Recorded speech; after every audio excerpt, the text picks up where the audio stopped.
What's going on, guys? Your boy Amazing. We're back with another video, and in today's video, guys, I'm gonna be going over the best units you want to have on your Grand Cross account, either for future reference, so you know what characters to summon for in the future, or also for what you have in your box that you just haven't leveled already. Let's talk about it in this video. Alright guys, so I want you guys to actually like the video, subscribe to the channel, and comment down below your favorite Grand Cross character in the game. Well, let's get some interactions up on the video. So if you guys haven't done that, definitely make sure to. And with that out of the way, let's hop in and let's discuss the best characters in Grand Cross that you want to have built on your account. Man, if you have these characters, please build them. And if you don't have these characters in the future, make sure to summon for them. So let's talk about it, man. So as you guys can see, we do have the April Fool's event out right now. So a lot of the festival characters do have their like wonky arts.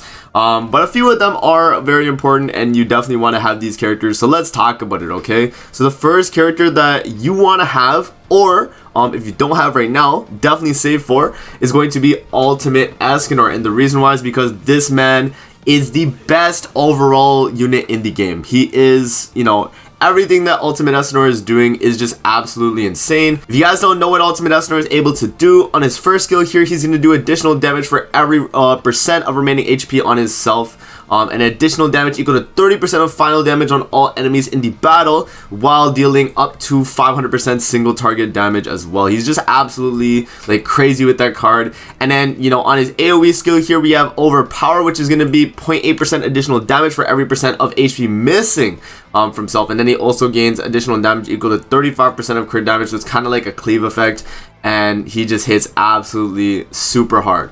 And then we go to his ultimate here. This is 6 out of 6, so depending on your ultimate move level, it will change, right? But inflicts immolation damage equal to 750% of attack on all enemies, and when the hero dies, removes all effects, fully depletes the ultimate move gauge, then applies 4 final flame effects. So depending on the dupes, you actually do get more revives as well. And then the immolation scaling does increase as well. Yeah, and then if we move over to his passive, guys, so Escanor is able to apply Holy Flame on self at the start of the battle, and Holy Flame increases all stats by 4% with each passing turn for 5 turns. Absolutely crazy. And then increase the hero's damage dealt by 15% after using a skill up to 4 times. All the hero stats do not drop below their values at the start of the battle, so whatever stats Escanor started with at the start of the battle, he is not losing out on any of those stats. He's not losing out. And then when taking fatal damage, the hero's attack related stats increase by 30%, so that when he dies, when he has that revive up, he's going to still be able to deal a ton of damage. So Ultimate Escanor is one of those characters that if you do not have him on your account, definitely make sure to save for him. In terms of when he's going to be rerunning, most likely during the JP anniversary, which is going to be around end of May. So if you guys are Grand Cross players, hold out until then, just save your gems, and when he does rerun, I'll definitely let you guys know. Moving on, we have Purgatory Melios. So we're already starting off with the two pretty much last New Year's characters, right? So we have the 2023 New Year unit, which was Purgatory Melios, and then Escanor was the November festival of 2022. So yeah, pretty crazy. But yeah, Purgatory Melios, he is the best PvP unit in the game at the very moment. He's just absolutely insane. Demon team, even on just like Seal team, any team pretty much you can run him on. He's just broken. He's gonna be a PvP character that you want to get, if you are planning on running Demon team in the future. So let's talk about his kit and what he's able to do. His first skill here is gonna be Frenzy, which increases 1% additional damage for every hit of every hit. So pretty much what Purgatory Melios is able to do is that Frenzy is going to be 1% additional damage every hit per every percent of remaining HP on the enemy. So pretty much the way it works is that the higher the HP of the enemy, the more damage you deal with this card. He also gains times 2 Pierce, as well as an effect on the card, this is a really strong card, especially if the enemy has full health. And then we move on to the second skill here, which is slash damage. And then slash damage is an additional damage equal to half of the hero's pierce rate. So you're just dealing a ton of damage with this AoE skill as well.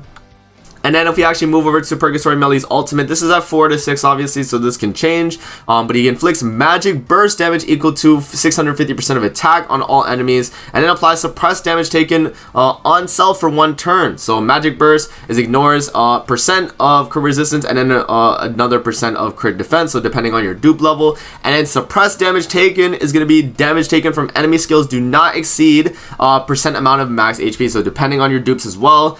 You know, you're pretty much going to be able to tank that, which is kind of insane. Right, you get like damage cap, which is really, it's just broken. So yeah, and then we move on to Purgatory Melios' passive, and as you guys can see, just how long this is, you guys are like, oh my gosh, you have to know this unit's broken if you have a passive this long. But let's talk about it. So applies 3 Shackles of Purgatory effects on self. In terms of what Shackles of Purgatory is, demon allies damage taken minus 20%, so they get damage reduction. So you have 3, so you have 60% damage reduction on self at the start of the battle. If an ally takes damage from an enemy's skill used during the turn, or if the hero uses a skill, 1 Shackles of Purgatory effect will be removed, so you lose damage reduction every time you attack or you get attacked. And then once the effects are completely removed, the hero applies True Magic on self, which True Magic is going to remove all debuffs on self and then increase attack related stats by 50%, guys, which attack related stats, if you guys don't know, is just a broken ability, man. You get like 50% on your crit chance, crit damage, pierce rate, and your raw attack itself, so you're just hitting super hard, right? So True Magic is removed when the hero uses a skill, and when True Magic is removed, the hero once again applies 3 Shackles of Purgatory effects on self, then increases their damage dealt by 40% when attacking enemies that are either in a stance or affected by a debuff, and finally, after reading this whole Bible, applies an effect on the end of the enemy's turn, which removes 1 orb from the ultimate move gauge every turn for 2 turns on enemies who did not use a skill during their turn. So yeah, guys, Purgatory Melios, very broken PvP character. He's okay in the PvE content as well. But I would say overall, if we're looking at like the best character in the game, Ultimate Esnor covers pretty much everything, you know, for the overall part of the game, right? Moving on, guys, the next character we're going to talk about is going to be Trader Meliodas. So you guys might be wondering, amazing, why are you talking about Trader Meli if we already talked about Purgatory Meli? Isn't he the better one? Well, the difference is that Trader Meli is one of the best PvE characters in the entire game by far. The reason why is because Purgatory or Trader Meli, in what he does versus Purgatory Meli is just a lot better for general PvE content. If we look at his passive here, we'll start with this first and then we'll look at the rest of his kit. But for every time allies use single target attack skills, all of the hero's stats increase by 6% for 3 turns. So this is melee stats, right? Stacking up to 5 times. If 2 or more single target attack skills are used in a single turn, allies damage taken from enemies decreases by 8%, stacking up to 40% damage reduction, which is absolutely insane. If we looked at Purgatory Meli, he gives you 60% damage reduction, but that's only for demons, whereas Trader Meli can give you 40% universally, right? It doesn't matter what character you're running on the team, they just get that up to 40% damage reduction. And you know, stacking that damage reduction is very easy.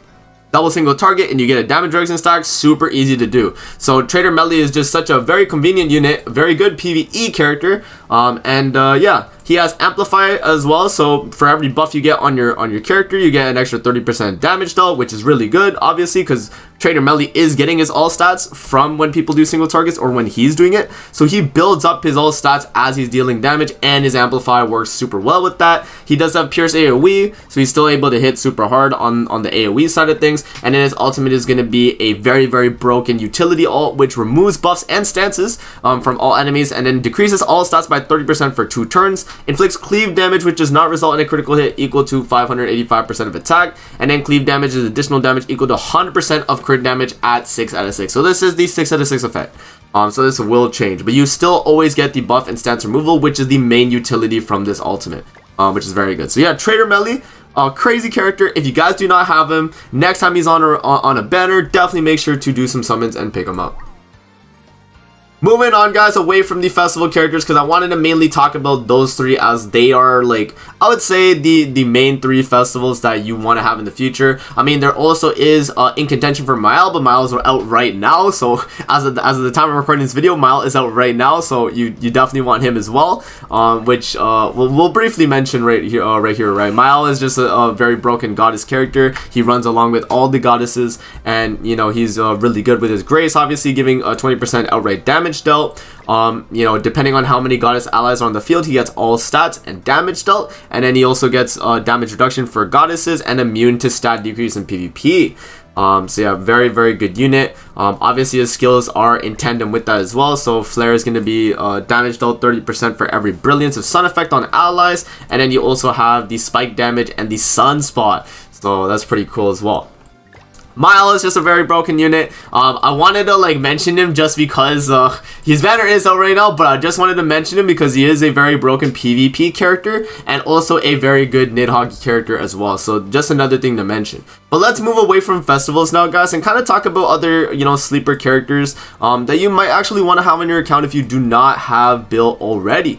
Red Charmeleon is going to be one of those characters that if you have him on your account, please build him. And if you do not have him, eventually you will get him from the SSR tickets. He is a very, very good character because of his grace, right? His grace is just broken. If the hero is attacked during the enemy's turn, immediately recovers 30% of the damage taken. And if taking damage twice or more of the skills on the same enemy in the same turn, restricts all skill effects including ultimate moves of that enemy for 2 turns, excludes stance and recovery skills. So pretty much you get block effect on enemies when they attack you twice, which is very, very broken, you know. What can I say? And you can run this on any character as long as they're not an Archangel themselves, because you can provide the grace as a link, which is really good, obviously, right? Charmeleon himself on his skills are okay. You know, he's mainly run alongside a goddess comp if you are running him for like guild boss or whatever the case, but he's a very, very good character just for the fact that his link is like super crazy. And then also if you're running him in like a guild boss setting, he does actually increase your basic stats and can be a very, very good character for just building basic stats on like a goddess team, and he's super good. So that's pretty much like the gist of Charmeleon. The rest of his skills are okay, but you don't really need to know too much about them. Is that the main thing you want to know is that his grace is just broken.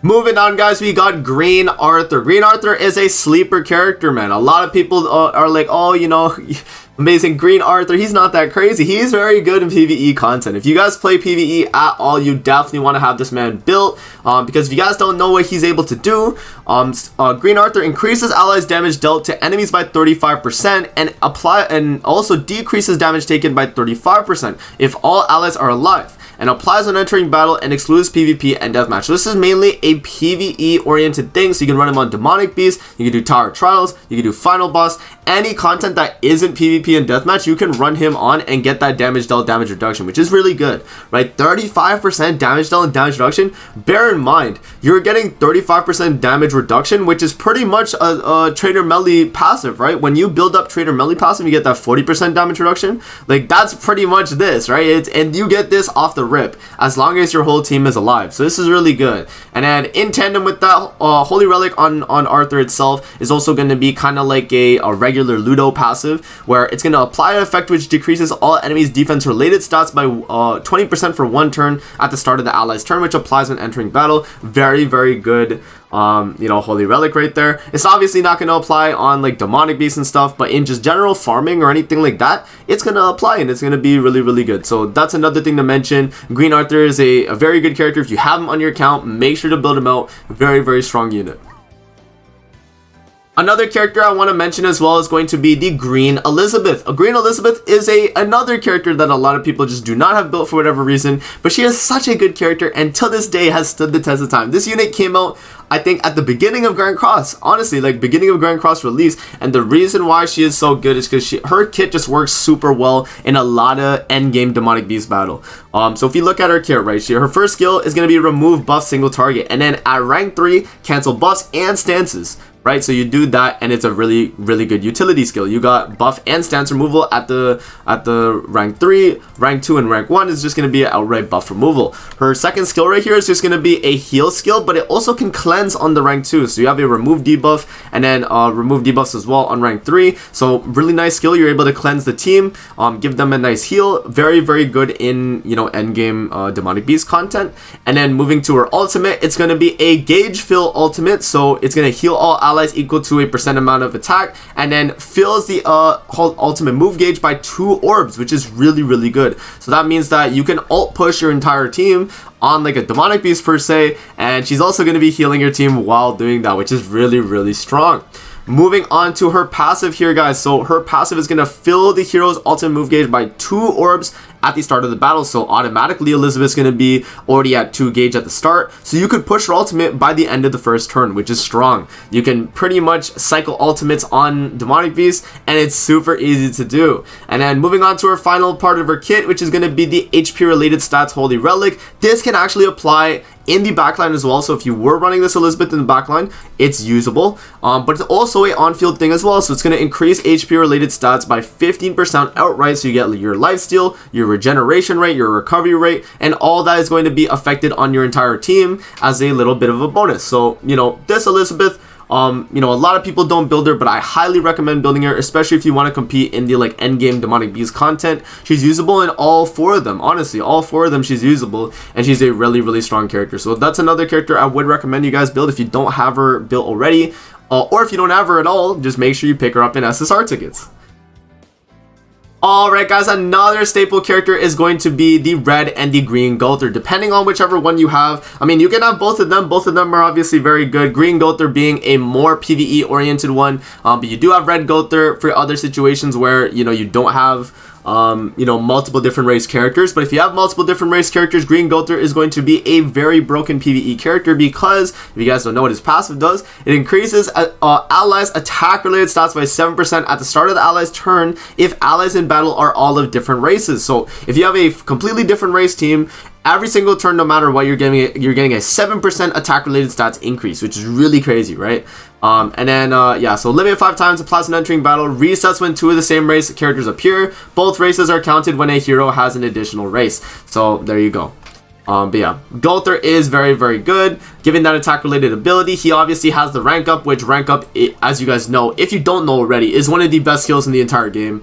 Just being able to increase any other skills damage effect or ability that it's able to do is just super broken.